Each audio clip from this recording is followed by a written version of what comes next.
ಸಕಲೇಶಪುರದಲ್ಲಿ ಇವತ್ತು ಭಾರತೀಯ ಜನತಾ ಪಾರ್ಟಿ ಮತ್ತು ಜೆಡಿಎಸ್ ಪಕ್ಷ ಎನ್ಡಿಎ ಕೂಟದ ಅಭ್ಯರ್ಥಿಗಳಾಗಿರ್ತಕ್ಕಂಥ ಸಂಸದರಾಗಿರ್ತಕ್ಕಂಥ ಪ್ರಜ್ವಲ್ ರೇವಣ್ಣ ಅವರು ರಾಜ್ಯದಲ್ಲಿ ಇವತ್ತು 18-20 ಲೋಕಸಭಾ ಕ್ಷೇತ್ರಗಳಲ್ಲಿ ಗೆಲ್ತೇವೆ ಎನ್ನುವ ಭ್ರಮಣದಲ್ಲಿದ್ದರು. ಆದರೆ ಕಳೆದ ಇವತ್ತು ಸಕಲೇಶಪುರದಲ್ಲಿ ನಡೀತಾ ಇರ್ತಕ್ಕಂಥ ಇವತ್ತು ರೋಡ್ ಶೋ ನೋಡಿದ್ರೆ ಗೊತ್ತಾಗ್ತದೆ, ನನಗೆ ವಿಶ್ವಾಸ ಇದೆ ಮುಂದಿನ ಲೋಕಸಭಾ ಚುನಾವಣೆಯಲ್ಲಿ ನಮ್ಮ ಸಕಲೇಶಪುರ ವಿಧಾನಸಭಾ ಕ್ಷೇತ್ರದಿಂದ ಇವತ್ತು ಭಾರತೀಯ ಜನತಾ ಪಾರ್ಟಿ ಮತ್ತು ಜೆಡಿಎಸ್ ಪಕ್ಷ ಒಗ್ಗಟ್ಟಾಗಿರ್ತಕ್ಕಂಥ ಸಂದರ್ಭದಲ್ಲಿ 1 ಲಕ್ಷಕ್ಕೂ ಹೆಚ್ಚು ಮತಗಳು ಇವತ್ತು ಪ್ರಜ್ವಲ್ ರೇವಣ್ಣ ಸಿಗ್ತದೆ. ಯಾವುದೇ ರೀತಿ ಅನುಮಾನ ಇಲ್ಲ. ಇವತ್ತು ಕರ್ನಾಟಕ ರಾಜ್ಯದಲ್ಲಿ ಅಧಿಕಾರದ ಒಂದು ಅಹಂಕಾರದಿಂದ ಮೆರಿತಾ ಇರ್ತಕ್ಕಂಥ ಕಾಂಗ್ರೆಸ್ ಸರ್ಕಾರ, ಅಧಿಕಾರದ ದರ್ಪದಿಂದ ಮೆರಿತಾ ಇರ್ತಕ್ಕಂಥ ಕಾಂಗ್ರೆಸ್ ಸರ್ಕಾರಕ್ಕೆ ಈ ಲೋಕಸಭಾ ಚುನಾವಣೆಯಲ್ಲಿ ತಕ್ಕ ಉತ್ತರವನ್ನು ನಾವು ಕೊಡಬೇಕಾಗಿದೆ. ಈ ಒಂದು ಲೋಕಸಭಾ ಚುನಾವಣೆ ದೇಶದ ಉಜ್ವಲ ಭವಿಷ್ಯವನ್ನ ಕಳೆದ 10 ವರ್ಷಗಳಲ್ಲಿ ನರೇಂದ್ರ ಮೋದಿಜಿಯವರು ಯಾವ ರೀತಿ ಅಭಿವೃದ್ಧಿ ಕೆಲಸ ಕಾರ್ಯಗಳನ್ನು ಮಾಡಿದ್ದಾರೆ ನಮಗೆಲ್ಲ ಗೊತ್ತಿದೆ. ಇವತ್ತು ಇಡೀ ಜಗತ್ತಿನಲ್ಲಿ ಭಾರತ ಅಂತ 5ನೇ ಒಂದು ಆರ್ಥಿಕ ಶಕ್ತಿಯಾಗಿ ಒಂದು ಹೊರಹೊಮ್ಮಿರ್ತಕ್ಕಂಥದ್ದು. ಇವತ್ತು ಎಲ್ಲೇ ನೋಡಿದ್ರು ಸಹ ಇಡೀ ವಿಶ್ವದಲ್ಲಿ ನರೇಂದ್ರ ಮೋದಿಜಿಯವರ ನಾಯಕತ್ವವನ್ನು ಕೊಂಡಾಡ್ತಾ ಇದ್ದಾರೆ. ಇವತ್ತು ನಮ್ಮ ಭಾರತೀಯ ಜನತಾ ಪಾರ್ಟಿ ಇವತ್ತು ನಮ್ಮ ನರೇಂದ್ರ ಮೋದಿಜಿ ಪ್ರಧಾನಮಂತ್ರಿ ಆದ್ಮೇಲೆ ಯಾವ ಕಾಶ್ಮೀರದ ಆರ್ಟಿಕಲ್ 370, ಇವತ್ತು ಕಾಂಗ್ರೆಸ್ ಪಕ್ಷದ ಪಾಪದ ಕೂಸೋದ ಆರ್ಟಿಕಲ್ 370, ಇವತ್ತು ಒಂದು ದುಷ್ಟ ಆರ್ಟಿಕಲ್ 370 ಇಂದ ಇವತ್ತು ನಮ್ಮ ಲಕ್ಷಾಂತರ ಯೋಧರ ಹತ್ಯೆ ಆಗಿತ್ತು. ಭಾರತೀಯ ಜನತಾ ಪಾರ್ಟಿ ನಮ್ಮ ಪ್ರಣಾಳಿಕೆಯಲ್ಲಿ ಹಲವಾರು ವರ್ಷಗಳಿಂದ ನಾವು ಹೇಳ್ಕೊಂಡು ಬಂದಿದ್ವಿ. ನಮ್ಮ ದಿಟ್ಟ ಏನು ನಿರ್ಧಾರನ ತೆಗೆದುಕೊಂಡಿರ್ತಕ್ಕಂಥ ನರೇಂದ್ರ ಮೋದಿಜಿ ಅವರು ಆರ್ಟಿಕಲ್ 370 ಬುಡ ಸಮೇತಕ್ಕಿಂತ ಅಂತಂದ್ರೆ ಮುಖ್ಯನ ಕಾಶ್ಮೀರದಲ್ಲಿ ಒಂದು ಶಾಶ್ವತವಾಗಿ ಒಂದು ಶಾಂತಿಯನ್ನು ನೆಲೆಸ್ತಕ್ಕಂಥ ಕೆಲಸ ಅದು ನರೇಂದ್ರ ಮೋದಿಜಿ ಅವರ ನೇತೃತ್ವದಲ್ಲಿ ಆಗಿರ್ತಕ್ಕಂಥದ್ದು. ಇವತ್ತು ಅಭಿವೃದ್ಧಿ ಒಂದು ಕಡೆ, ದೇಶದ ಸುರಕ್ಷತೆ ಒಂದು ಕಡೆ, ದೇಶದ ಸುರಕ್ಷತೆ ಜೊತೆಗೆ ಅಭಿವೃದ್ಧಿನೂ ಕೂಡ ಗಮನ ಕೊಡ್ಕೊಂಡು ಇವತ್ತು ಕರ್ನಾಟಕ ರಾಜ್ಯದಲ್ಲಿ ಕಾಂಗ್ರೆಸ್ ಪಕ್ಷ ಟೀಕೆ ಮಾಡ್ತಾರೆ. ಮೋದಿ ಸರ್ಕಾರ ಬಂದ್ಮೇಲೆ ರಾಜ್ಯಕ್ಕೆ ಯಾವುದೇ ಹಣ ಬಂದಿಲ್ಲ ಅಂತ ಹೇಳ್ತಾ ತಮಗೆ ಗೊತ್ತಿದೆ. ಕಳೆದ 10 ವರ್ಷದಲ್ಲಿ ಬಿಜೆಪಿ ಸರ್ಕಾರ ನರೇಂದ್ರ ಮೋದಿಜಿ ಪ್ರಧಾನಮಂತ್ರಿ ಆದ್ಮೇಲೆ ಕಳೆದ 10 ವರ್ಷದಲ್ಲಿ 4,85,000 ಕೋಟಿ ಅನುದಾನ ಕರ್ನಾಟಕ ರಾಜ್ಯಕ್ಕೆ ಬಂದಿರತಕ್ಕಂಥದ್ದು. ಇವತ್ತು ರಾಜ್ಯದಲ್ಲಿ ಎಷ್ಟು ನೋಡ್ತಾ ಇದ್ದಾರೆ, ಇಡೀ ದೇಶದಲ್ಲಿ 80 ಕೋಟಿಗೂ ಹೆಚ್ಚು ಬಡವರಿಗೆ ಇತ್ತು. ರಾಜ್ಯದಲ್ಲೂ ಒಳಗೊಂಡಂತೆ ಇವತ್ತು ಬಡವರಿಗೆ 5 ಕೆಜಿ ಅಕ್ಕಿನ ಕೊಡ್ತಾ ಇರ್ತಕ್ಕಂಥದ್ದು, ರೇಷನ್ ಅನ್ನ ಕೊಡ್ತಾ ಇರ್ತಕ್ಕಂಥದ್ದು ಬಿಜೆಪಿ ಸರ್ಕಾರ, ಮೋದಿ ಸರ್ಕಾರ ಕೊಡ್ತಿದೆ ಹೊರತು ಕಾಂಗ್ರೆಸ್ ಸರ್ಕಾರ ಕೊಡ್ತಿಲ್ಲ, ಸಿದ್ದರಾಮಯ್ಯ ಸರ್ಕಾರ ಕೊಡ್ತಾ ಇಲ್ಲ. ಇವತ್ತು ದಲಿತರ ಬಗ್ಗೆ, ಪರಿಷ್ಠ ಜಾತಿ ಪರಿಷ್ಠ ಪಂಗಡಗಳ ಬಗ್ಗೆ ಮಾತನಾಡ್ತಕ್ಕಂಥ ಕಾಂಗ್ರೆಸ್ ಸರ್ಕಾರ ಇವತ್ತು ಯಾವ ಬಜೆಟ್ನಲ್ಲಿ ಹಿಂದೆ ಬಿಜೆಪಿ ಸರ್ಕಾರ ಇದ್ದಾಗ ಪರಿಷ್ಠ ಜಾತಿ ಪರಿಷ್ಠ ಪಂಗಡಗಳ ಉದ್ಧಾರಕ್ಕಾಗಿ ಇವತ್ತು 15,000 ಕೋಟಿಯನ್ನು ಇಟ್ಟಿದ್ರು. ಆಗ ಸಿದ್ದರಾಮಯ್ಯ ಸರ್ಕಾರ ಬಂದರೆ ಇವತ್ತು ಪರಿಷ್ಠ ಜಾತಿ ಪರಿಷ್ಠ ಪಂಗಡಕ್ಕೆ ಮೀಸಲಿಟ್ಟಿರ್ತಕ್ಕಂಥ ಹಣವನ್ನು ಕೂಡ ಇವತ್ತು ಗ್ಯಾರಂಟಿಗೆ ವರ್ಗಾವಣೆ ಮಾಡಿ ಇವತ್ತು ದಲಿತರಿಗೆ ಪರಿಷ್ಠ ಜಾತಿ ಪರಿಷ್ಠ ಪಂಗಡಗಳನ್ನು ಅನ್ಯಾಯ ಮಾಡಿರ್ತಕ್ಕಂಥದ್ದು ಕೂಡ ತಾವು ನೋಡ್ತಾ ಇದ್ದೀರಿ. ಒಟ್ಟಾರೆಯಾಗಿ ಕರ್ನಾಟಕ ರಾಜ್ಯದಲ್ಲಿರ್ತಕ್ಕಂಥ ಕಾಂಗ್ರೆಸ್ ಸರ್ಕಾರ ಅಧಿಕಾರಕ್ಕೆ ಬಂದ ಮೇಲೆ ಒಂದೇ ಒಂದು ಅಭಿವೃದ್ಧಿ ಕೆಲಸಗಳು ಆಗ್ತಾ ಇಲ್ಲ. ಇವತ್ತು ನಮ್ಮ ಮಂಜಣ್ಣ ಅವರು ಜನಪ್ರಿಯ ಶಾಸಕರು, ಮೊದಲ ಬಾರಿ ಶಾಸಕರಾಗಿದ್ದಾರೆ. ಯಾವುದೇ ಅನುದಾನ ತರಕ್ಕೆ ಸಾಧ್ಯ ಆಗಿಲ್ಲ. ಕಾರಣ ಹೇಳಿದ್ರೆ ಇವತ್ತು ಸರ್ಕಾರದಲ್ಲಿ ಮುಂದಿನ 2-3 ತಿಂಗಳು ಇವತ್ತು ಸರ್ಕಾರಿ ನೌಕರರಿಗೆ ಸಂಬಳ ಕೊಡೋದಕ್ಕೂ ಕೂಡ ಸಾಧ್ಯ ಆಗದೆ ಇರ್ತಕ್ಕಂಥದ್ದು ಕೆಟ್ಟ ಪರಿಸ್ಥಿತಿ ರಾಜ್ಯ ಸರ್ಕಾರದ್ದು. ಭೀಕರ ಬರಗಾಲ ಇದ್ರೂ ಸಹ ರೈತರಿಗೆ ಪರಿಹಾರವನ್ನು ಕೊಡಲಿಲ್ಲ. ಇಂಥ ದುಷ್ಟ ಸರ್ಕಾರ, ರೈತ ವಿರೋಧಿ ಸರ್ಕಾರ, ಇದು ಬಡವರ ವಿರೋಧಿ ಸರ್ಕಾರ ಬಹುಶಃ ರಾಜ್ಯದ ರಾಜಕೀಯ ಇತಿಹಾಸದಲ್ಲಿ ಯಾವತ್ತೂ ಕೂಡ ನೋಡೋದಕ್ಕೆ ಸಾಧ್ಯ ಆಗಿಲ್ಲ.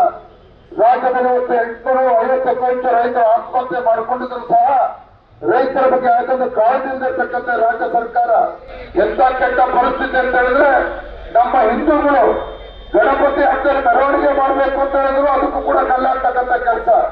ನಮ್ಮ ಹಿಂದೂಗಳು ಯಾವುದೇ ಹಬ್ಬ ಹರಿದಿದ್ರು ಆಚರಣೆ ಮಾಡಬೇಕು ಅಂತ ಹೇಳಿದ್ರು ಕೂಡ ಅದನ್ನು ಕೂಡ ಮೆರವಣಿಗೆಗಳನ್ನು ತಡಿತಕ್ಕಂಥ ಕೆಲಸ ರಾಜ್ಯ ಸರ್ಕಾರ ಮಾಡ್ತಾ ಇರ್ತಕ್ಕಂಥದ್ದು. ಸಿದ್ದರಾಮಯ್ಯನವರು ಅಹಿಂದ ನಾಯಕರು ಅಂತ ಹೇಳ್ತಾರೆ. ಇವತ್ತು ಹಿಂದೂ ಸಮಾಜವನ್ನ ಕೈ ಬಿಟ್ಟಿದ್ದಾರೆ. ಕೇವಲ ಅಲ್ಪಸಂಖ್ಯಾತದಿಂದ ಹೊಂದಿರತಕ್ಕಂಥ ಮಾನ್ಯ ಮುಖ್ಯಮಂತ್ರಿ ಸಿದ್ದರಾಮಯ್ಯನವರು ಇವತ್ತು ಯಾವ ಹಿಂದೂಗಳು ಬೇಡ, ಹಿಂದುಳಿದ ಸಮಾಜಗಳು ಬೇಡ, ಕೇವಲ ಅಲ್ಪಸಂಖ್ಯಾತರ ಮೇಲೆ ಭರವಸೆ ಇಟ್ಕೊಂಡು ಹೊಂದಿರತಕ್ಕಂಥ ಲೋಕಸಭಾ ಚುನಾವಣೆಯಲ್ಲಿ ಅವ್ರಿಗೆ ತಕ್ಕ ಉತ್ತರವನ್ನು ನಾವು ಸೇರಿ ಕೊಡಬೇಕಾಗಿದೆ. ನಾವಿಲ್ಲಿರ್ತಕ್ಕಂಥ ಪ್ರತಿಯೊಬ್ಬ ಪಕ್ಷದ ಮುಖಂಡರಿಗೆ, ಬಿಜೆಪಿ ಮತ್ತು ಜೆಡಿಎಸ್ ಪಕ್ಷದ ಮುಖಂಡರಿಗೆ ಕೈ ಜೋಡಿಸಿ ಪ್ರಾರ್ಥನೆ ಮಾಡ್ತಕ್ಕಂಥದ್ದು, ನಮ್ಮ ಬೂತ್ಗಳಲ್ಲಿ ಇವತ್ತು ಪ್ರತಿನಿತ್ಯ ಒಂದು 2 ತಾಸು ನಮ್ಮ ಬೂತ್ಗಳನ್ನ ಓಡಾಡಬೇಕಾಗ್ತದೆ. ಯಾರು ಭಾರತೀಯ ಜನತಾ ಪಾರ್ಟಿ ಕೇಂದ್ರ ಸರ್ಕಾರದ ಫಲಾನುಭವಿಗಳಿದ್ದಾರೆ, ನರೇಂದ್ರ ಮೋದಿಜಿಯವರ ಯೋಜನೆಗಳ ಒಂದು ಸಹಕಾರ ಸಿಕ್ಕಿದೆ. ಇವತ್ತು ನಮ್ಮ ಮುಖಂಡರು ಮನೆಯಲ್ಲಿ ಕೂತು, ಯಾಕೆಂದ್ರೆ ಕಾಂಗ್ರೆಸ್ ಗ್ಯಾರಂಟಿ ಭ್ರಮೆನಲ್ಲಿ ಇವತ್ತು ಕೆಲವರು ಇದ್ದಾರೆ. ಅವ್ರಿಗೆ ಯಾವ ರೀತಿ ನರೇಂದ್ರ ಮೋದಿಜಿಯವರ ಯೋಜನೆ ಅವ್ರ ಮನೆಗೆ ತಲುಪಿದೆ ಅಂತಕ್ಕಂಥದನ್ನ ನಾವು ಮನವರಿಕೆ ಮಾಡಿಕೊಡ್ಬೇಕಾಗಿದೆ. ಇವತ್ತು ಕಾಂಗ್ರೆಸ್ ಸರ್ಕಾರ ಜನರ ಬದುಕನ್ನ ಕಟ್ತಕ್ಕಂಥ ಕೆಲಸ ಮಾಡ್ತಾ ಇಲ್ಲ. ಇವತ್ತು ಪ್ರಜ್ವಲ್ ರೇವಣ್ಣ ಅವ್ರು ಹೇಳಿದಾಗೆ ಒಂದು ಕೈಲಿ ಕೊಡ್ತಕ್ಕಂಥದ್ದು ಮತ್ತೊಂದು ಕೈಲಿ ಕಿತ್ಕೊಳ್ತಕ್ಕಂಥ ಕೆಲಸ ಕಾಂಗ್ರೆಸ್ ಸರ್ಕಾರ ಮಾಡ್ತಾ ಇದೆ. ಇವತ್ತು ಲೋಕಸಭಾ ಚುನಾವಣೆಗೆ ತಕ್ಕ ಉತ್ತರವನ್ನು ನೀಡಬೇಕಾಗಿದೆ.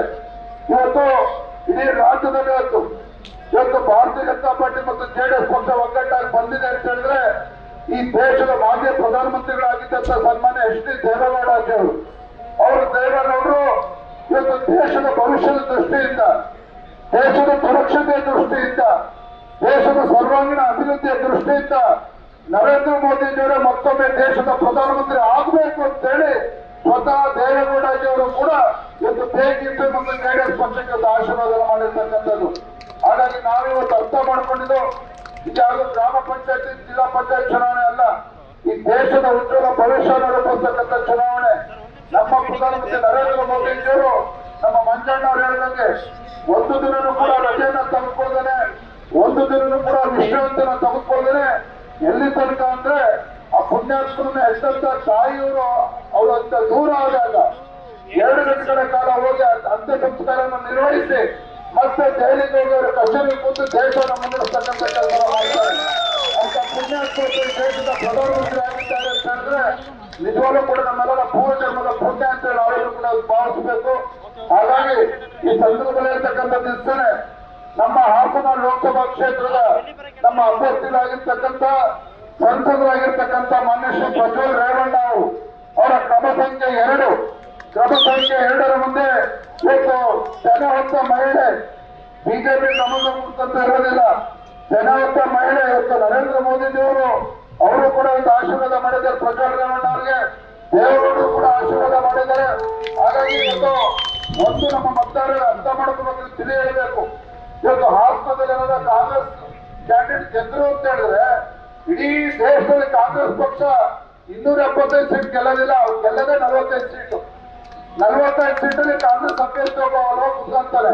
ಆದ್ರೆ ಪ್ರಜ್ವಲ್ ರೇವಣ್ಣ ಅವ್ರು ಗೆದ್ರೆ, ಪ್ರಜ್ವಲ್ ರೇವಣ್ಣ ಅವ್ರು ಗೆದ್ದ ಮೇಲೆ ನರೇಂದ್ರ ಮೋದಿಜಿ ಅವರ ಪರವಾಗಿ ಜೈಕಾರ ಆಗ್ತಕ್ಕಂಥ ಒಬ್ಬ ಸಂಸದ ನಮ್ಮ ಪರವಾಗಿ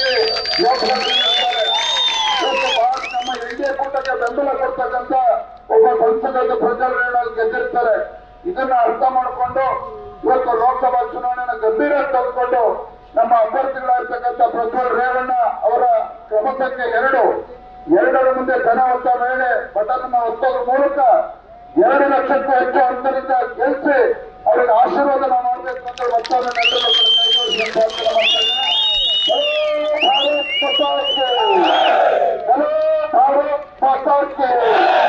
ದೇಶದ ಹೆಮ್ಮೆಯ ಪ್ರಧಾನಮಂತ್ರಿ ನರೇಂದ್ರ ಮೋದಿಜಿ ಅವರಿಗೆ, ದೇಶದ ಹೆಮ್ಮೆಯ ಪ್ರಧಾನಮಂತ್ರಿ ಸನ್ಮಾನ್ಯ ನರೇಂದ್ರ ಮೋದಿಜಿ ಅವರಿಗೆ, BS ಯಡಿಯೂರಪ್ಪನವರಿಗೆ, ಸನ್ಮಾನ್ಯ BS ಯಡಿಯೂರಪ್ಪನವರಿಗೆ, HD ಕುಮಾರಸ್ವಾಮಿ ಅವರಿಗೆ, ಜನಪ್ರಿಯ ಶಾಸಕರಾಗಿರ್ತಕ್ಕಂಥ ಮಂಜಣ್ಣ ಅವರಿಗೆ, ಭಾರತ್ ಮಾತಾ ಕಿ ಜೈ ಶ್ರೀರಾಮ್, ಜೈ ಜೈ ಶ್ರೀರಾಮ್.